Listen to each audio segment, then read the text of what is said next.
শ্রীনগর 81, গুলমার্গ 126। রাস্তা দেখো না, পুরো ভেজা ভেজা রাস্তা।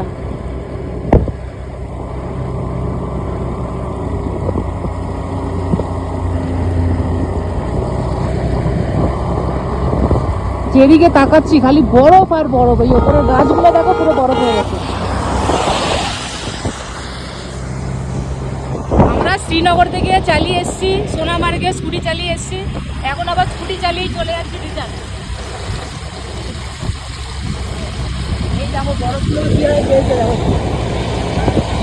ট্রেন দিয়ে পরিষ্কার করতে হবে।